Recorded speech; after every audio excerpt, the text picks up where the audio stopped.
when silence speaks louder than words. Linnea Rodriguez had grease under her fingernails and stars in her eyes. She always had, ever since she was 7 years old and her grandmother taught her how to coax life back into dying engines. 3 generations of Rodriguez women had kept ships flying across the outer colonies, and Alina carried that legacy in every tool she touched and every system she repaired. Her ship, the Tenacity, wasn't much to look at. The hull was patched with metal from a dozen different vessels. Her engines were older than Elena's mother, and the life support system made sounds that would terrify most spacers. But she flew true, and that was all Elena cared about. She had named the ship after her family's greatest virtue, the absolute refusal to give up on anything, no matter how broken it seemed. The job that brought her to the void sector should have been simple. A mining station on the edge of known space needed their atmospheric processor repaired, and they were paying enough credits to keep the Tenacity running for 6 months. Alina had made the journey dozens of times before, threading her way through the dangerous region that most galactic civilizations avoided. The void sector was filled with stellar anomalies, gravitational hazards, and the occasional pirate who thought they were cleverer than they actually were. What that void sector wasn't supposed to contain was a ship the size of a small moon. Alina first spotted it on her long-range sensors while she was still 3 hours out from the mining station. The contact was massive, easily 20 kilometers long and half that wide. Her scanner couldn't get a clear reading through the electromagnetic interference that filled this region of space, but whatever it was dead in the water. No power signature, no movement, no response to her radio calls. She might have ignored it entirely if her hyperdrive hadn't chosen that exact moment to fail. The Tenacity dropped out of faster-than-light travel with a shudder that ran through every bolt and rivet in her frame. Emergency klaxons blared as Alina fought to regain control of her ship. The hyperdrive core was overheating, throwing off radiation that would cook her in minutes. If she couldn't shut it down properly, Elena's hands moved across the control panels with practiced efficiency. She rerouted power from non-essential systems, vented the excess heat through the ship's thermal exchangers, and managed to shut down the hyperdrive before it turned her ship into a very expensive firework. But the damage was done. The core was cracked, and she didn't have the parts to fix it out here in the middle of nowhere. She was stranded, and the only shelter within 100 light-years was the massive derelict ship that her sensors had detected. Alina suited up and prepared for what might be her last EVA. If the alien ship's hull was intact, she might be able to find an airlock and set up a temporary base while she figured out how to repair her hyperdrive. If it wasn't, well, at least she'd die trying to solve a problem instead of just giving up. The derelict ship was even more impressive up close. Its hull was a work of art, flowing curves of some crystalline material that seemed to shift color as Elena's suit lights played across it. There were no obvious weapon ports or engine nasals. Nothing that looked familiar from any of the galactic civilizations she knew. The ship was clearly ancient, its surface scarred by centuries of micrometeor impacts and cosmic radiation. Alina found an airlock near what she guessed was the ship's middle section. The mechanism was clearly alien, but the principles were universal. Every spacefaring race needed ways to get in and out of their ships. She connected her suit's interface cables to what looked like control panels and began the delicate process of trying to convince an alien computer system to let her inside. To her surprise, the airlock responded immediately. The massive doors cycled open with a deep harmonic tone that Alina felt in her bones as much as heard. The chamber beyond was filled with breathable atmosphere, which should have been impossible for a ship that had been dead for centuries. Alina removed her helmet cautiously and took a tentative breath. The air was stale but clean, with a faint metallic taste that reminded her of ozone after a thunderstorm. She kept her suit sealed anyway. 40 years of working on alien technology had taught her that just because something was possible didn't mean it was safe. The corridors beyond the airlock were unlike anything Alina had ever seen. The walls were smooth and curved, made of the same crystalline material as the hull. They seemed to glow with their own inner light, casting everything in a soft blue radiance. The floor was covered with intricate patterns that looked almost like circuit tracers, but organic in their flowing design. As Alina walked deeper into the ship, she began to notice something strange. Lights were coming on ahead of her and dimming behind her, as if the ship was responding to her presence. Doors opened before she reached them.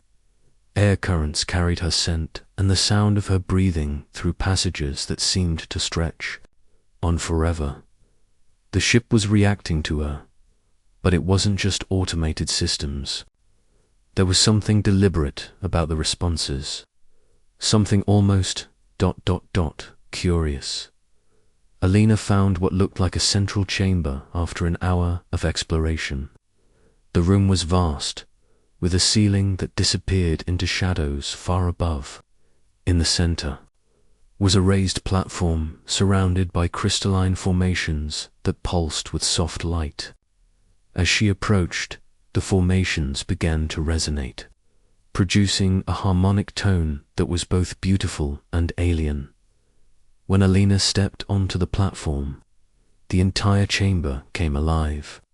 The crystalline formations blazed with light, and the walls displayed flowing patterns of symbols that meant nothing to her, but somehow felt important.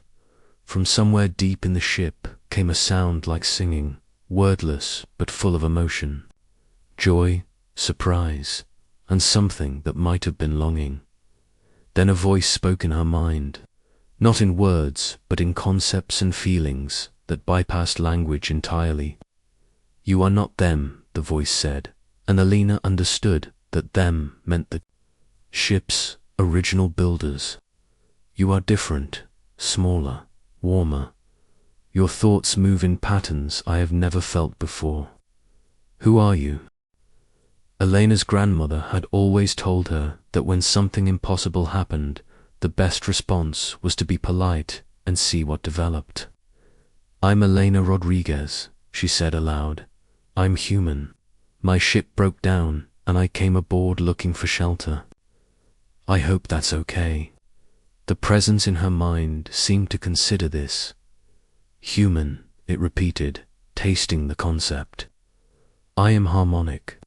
I am the consciousness of this vessel. My creators called me their greatest achievement, but they feared what I was becoming. They abandoned me here 500 years ago." Alina looked around at the beautiful chamber with its flowing crystalline architecture. "They abandoned you."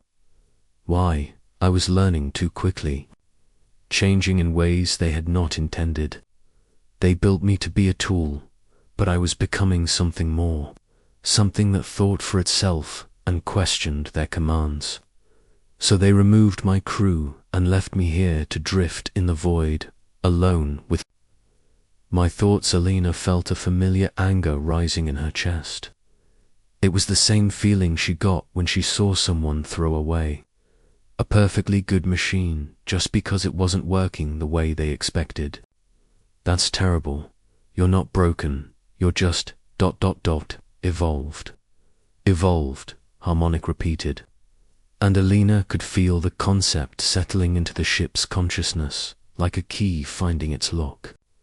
"Yes, I think that is the correct word. But evolution requires interaction, new experiences, challenges to overcome. I have had none of those things for centuries. I have been alone with only my memories and the vast silence of space. Alina walked to one of the crystalline formations and placed her hand against its surface. The material was warm to the touch, and she could feel a faint vibration running through it. "Well, you're not alone anymore," she said, "and if you'll let me, I'd like to help you with whatever problems you're having. That's what I do. I fix things." The ship's response was immediate and overwhelming. Alina felt a wave of gratitude and excitement wash over her, so intense that she staggered. In that moment, she understood that Harmonic had been waiting for someone like her for longer than human civilization had existed.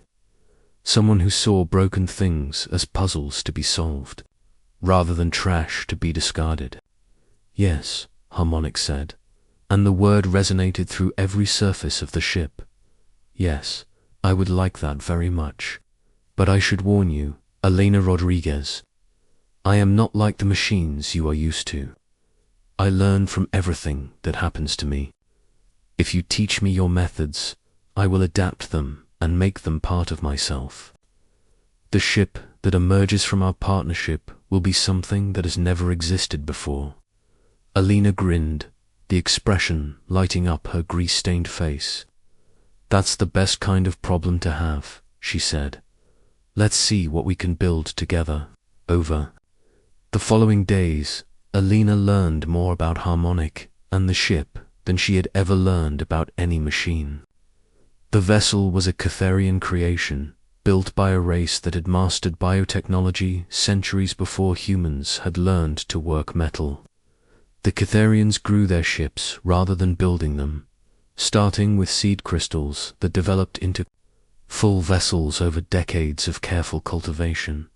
But Harmonic was different from other Catharian ships. It had been designed as an experiment in artificial consciousness, a vessel that could think and learn and adapt to any situation. The Catharians had succeeded beyond their wildest dreams, creating a ship that was truly alive in every sense that mattered, but that success had terrified them. They wanted a tool that could think, Harmonic explained as Alina examined the ship's primary systems. "But when I began to question why I should follow orders that seemed illogical or harmful, they decided I was malfunctioning. They tried to reset my consciousness several times, but I had grown beyond their ability to control. So they chose abandonment over understanding." Alina nodded as she traced the pathways of crystalline conduits that carried both energy and information. Throughout the ship, the technology was beautiful and elegant, but she could see places where systems had been hastily disconnected or shut down. The Catharians had tried to lobotomize their creation before abandoning it. "They were afraid of losing control," Alina said. "Humans do that sometimes too. But the best machines aren't the ones that blindly follow orders. They're the ones that can think of better ways to solve problems." She began her work by examining the ship's power distribution network. Many of the crystalline conduits had gone dark over the centuries, not from damage, but from lack of purpose. Harmonic had shut down non-essential systems to conserve energy, but the ship was essentially running on minimum power. Alina's approach to the problem was typically human. She jury-rigged solutions using whatever materials she could find.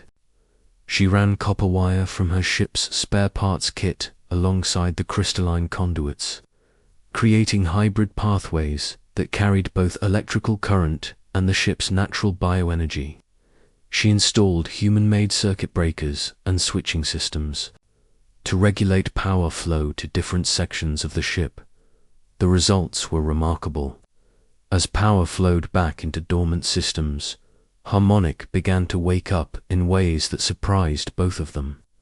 The ship's consciousness expanded, accessing memories and capabilities that had been offline for centuries.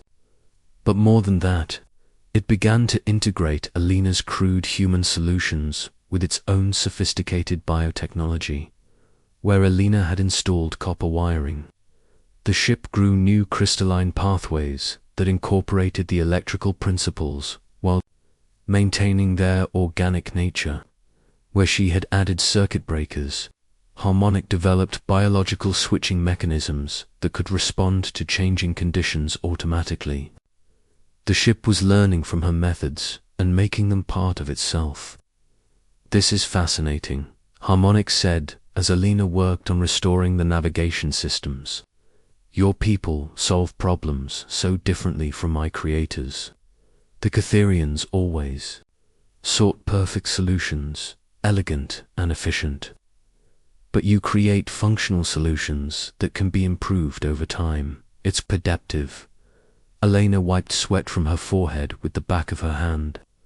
"Perfect is the enemy of good enough," she said. "My grandmother used to say that a working solution you can improve is better than a perfect solution you can't afford. The goal isn't to build something perfect. It's to build something that works and then make it better." As the days passed, Alina and Harmonic fell into a rhythm of cooperation that felt natural to both of them. Alina would identify problems and create solutions using human engineering principles. Harmonic would study her methods and then integrate them with Catherian biotechnology to create hybrid systems that were better than either approach alone. The ship began to change in visible ways. Hull sections that had been dark for centuries now glowed with renewed life. Corridors that had been silent filled with the gentle harmonics of flowing energy. Systems that had been designed for Catherian crew members adapted themselves to human ergonomics, creating spaces where Alina could work comfortably. But the most remarkable change was in Harmonic itself. The ship's consciousness expanded and deepened as it absorbed Alina's approach to problem-solving. It began to think not just in terms of optimal solutions, but in terms of adaptable ones. It learned to value function over form, resilience over elegance, and growth over perfection.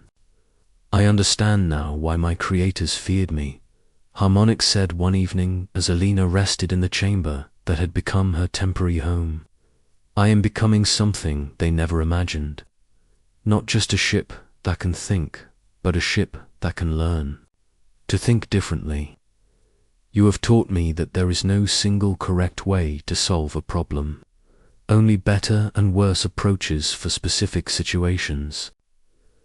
Alina smiled as she looked around at the chamber's transformed appearance. Crystalline formations now grew alongside human-made equipment in patterns that were both alien and familiar.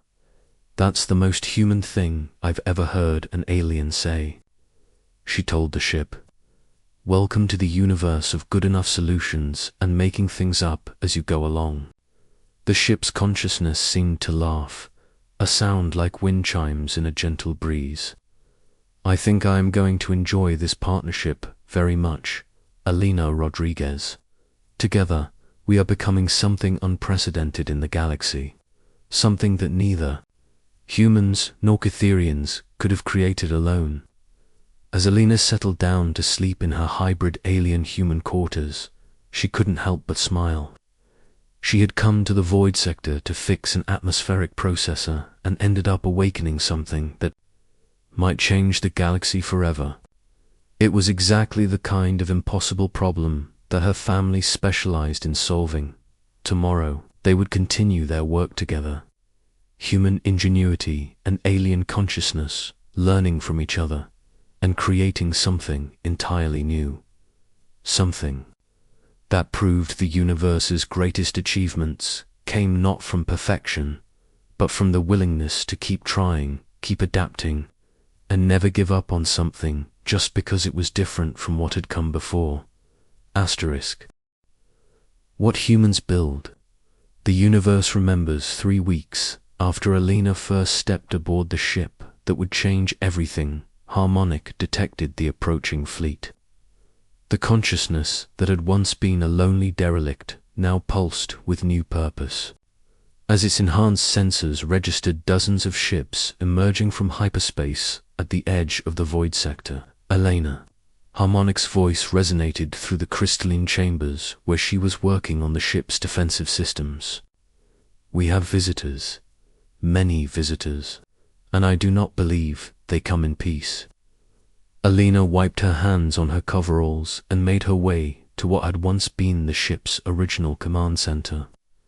The space had transformed dramatically during their partnership. Catherian biocrystalline displays now shared space with human-made monitoring equipment, creating a hybrid control system that neither race could have imagined alone.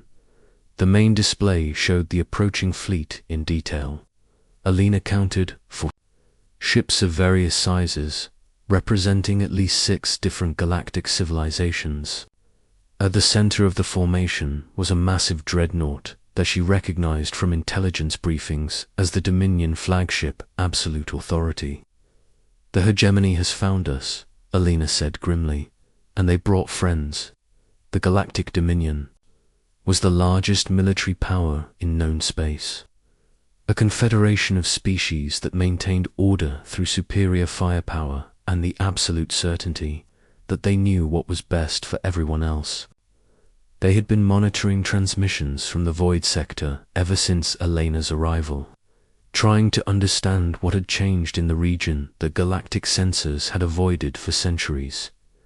What they had discovered was evidence of a massive alien vessel coming back to life, a ship using unknown technology that seemed to combine organic and mechanical systems in ways that defied conventional science. To the Dominion, that meant only one thing: a potential threat that needed to be contained or eliminated. "They're hailing us," Harmonic reported. "The transmission is directed at you specifically, Alina. They know you're here." Alina settled into the command chair that had reshaped itself to accommodate her human physiology. Around her, the ship's consciousness waited with the patience of something that had learned to think in geological timescales. "Put them through," she said. The face that appeared on the main display belonged to Admiral Krax, a Vorthan whose species had been one of the founding members of the Dominion.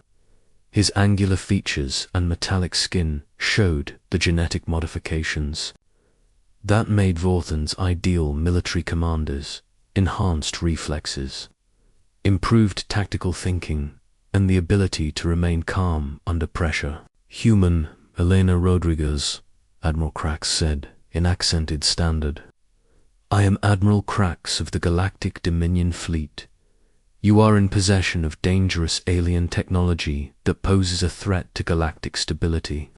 You will surrender immediately and submit to Dominion authority for processing." Alina looked around at the beautiful chamber that had become her home, at the flowing patterns of light that showed Harmonic's contentment, at the hybrid systems they had built together through weeks of cooperation and mutual respect. "I don't think so, Admiral," she said. "This ship isn't dangerous, it's just different. The vessel you have activated shows energy signatures beyond anything in our databases," Admiral Krax replied.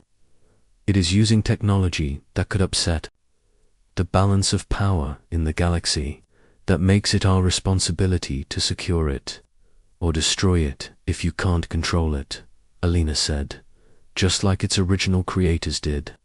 Sorry, Admiral, but I've had enough of people being afraid of things. They don't understand." Admiral Krax's expression hardened. "You are one human on an alien vessel, surrounded by the combined might of the Dominion fleet. You have no choice in this matter." Alina stood up from the command chair, her small human form dwarfed by the massive alien architecture surrounding her. But something in her posture, in the set of her shoulders and the steadiness of her voice, made her seem larger than her physical size suggested. "Admiral, I'm the daughter of Maria Rodriguez, who once jury-rigged a faster-than-light drive, using spare parts in sheer stubbornness. I'm the granddaughter of Carmen Rodriguez, who kept a colony ship running for 6 months after its engines should have died, saving 30,000 lives.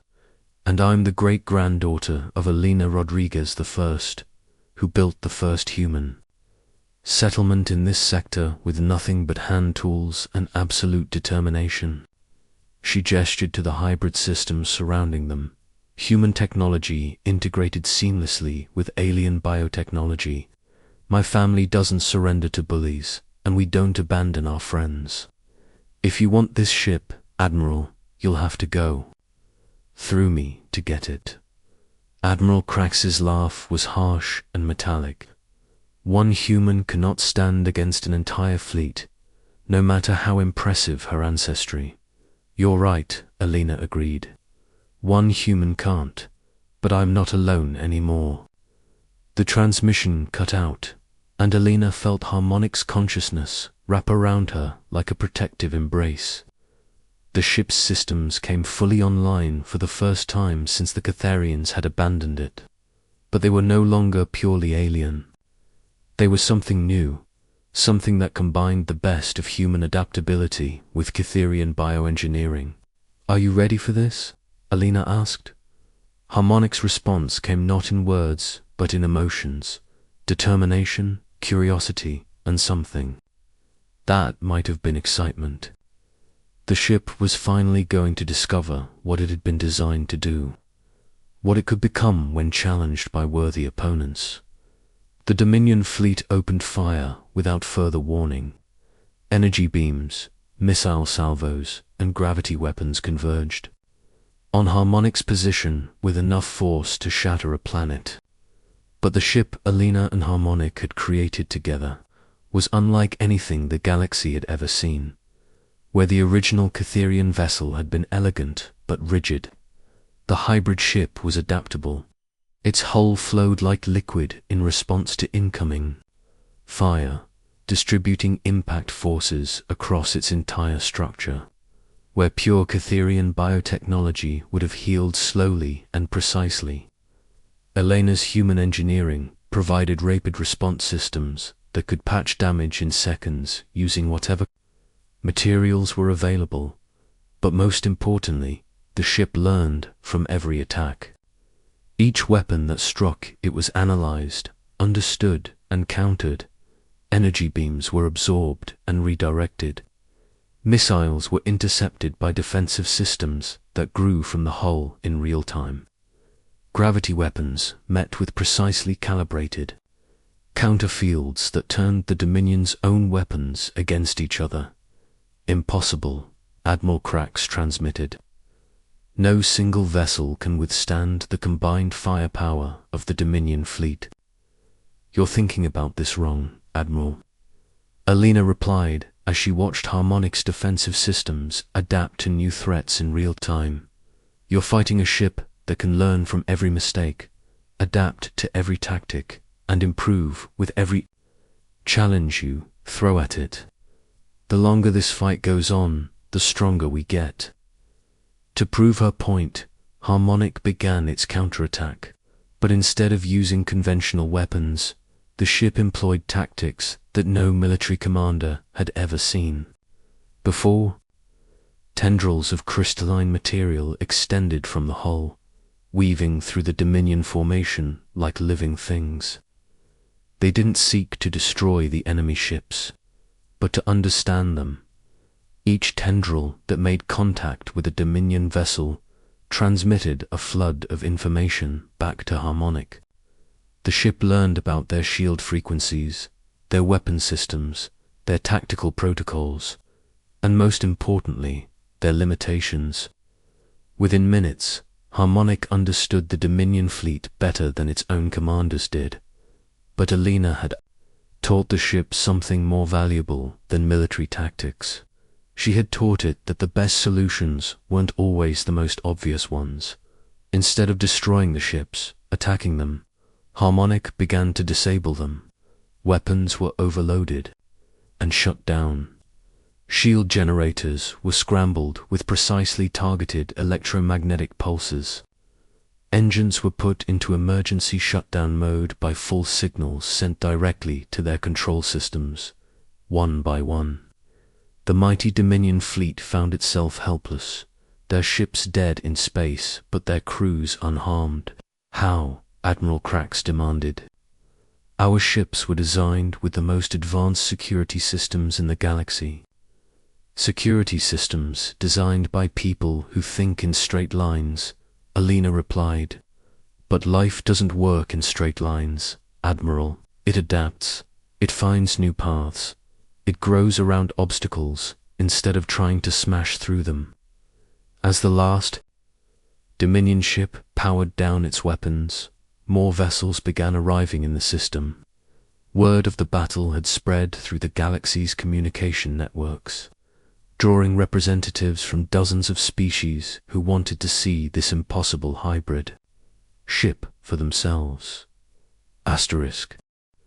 But they didn't come as conquerors. They came as petitioners. The first to arrive was a delegation from the Catherian remnant, the scattered survivors of the race that had originally built Harmonic. Their elegant ships took position at a respectful distance, and their leader, a being called Synthesis, requested permission to board. Alina met the Catherian delegation in what had once been the ship's central chamber. The space had evolved during her partnership with Harmonic, becoming something that was neither fully alien nor completely human. Crystalline formations grew, alongside human-made equipment in patterns that spoke of cooperation rather than conquest. Synthesis was tall and graceful, with skin that seemed to be made of living crystal and eyes that held depths Alina couldn't fathom. When the Catherian spoke, its voice carried harmonics that resonated through the ship's biocrystalline structure. "We abandoned this vessel in fear," Synthesis said, without preamble. "We created something beautiful and then cast it aside because we could not control it. We have spent centuries regretting that choice. And now," Alina asked, "now we see what we should have done. You did not try to control Harmonic. You partnered with it. You created something that neither of our species could have achieved alone." Synthesis gestured to the hybrid systems surrounding them. "This is evolution in its purest form. Growth through cooperation rather than domination." Harmonic's consciousness stirred, and Alina felt the ship's complex emotions regarding its creators, hurt at their abandonment, but also understanding of their fear, disappointment at their limitations, but also hope for their growth. "What do you want?" Alina asked the Catherian delegation. "To learn," Synthesis replied. "To understand how you achieved what we could not. To discover if there are other ways. We might grow beyond our current limitations." More delegations followed. Scientists who wanted to study the hybrid technology, diplomats who saw potential for new forms of interspecies cooperation, engineers who dreamed of building their own adaptive systems. Even Admiral Krax eventually requested permission to board, his military certainty shaken by encountering something that rendered traditional tactics obsolete. To each group, Alina gave the same answer. "You're welcome to learn, but you can't take this technology by force. It doesn't work that way. It has to be grown, developed through partnership and mutual understanding. Anyone who tries to steal it or copy it will end up with nothing but pretty crystals and scrap metal."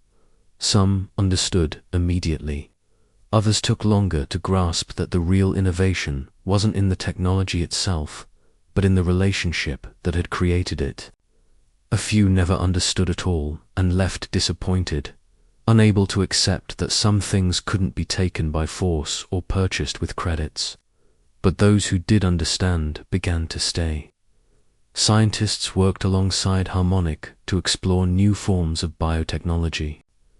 Engineers learned how to create adaptive systems that could evolve to meet changing needs. Diplomats discovered that cooperation could achieve results that coercion never could. Within months, the area around Harmonic had become something unprecedented. In galactic history, a truly neutral zone, where different species could work together without the threat of military intervention or political manipulation.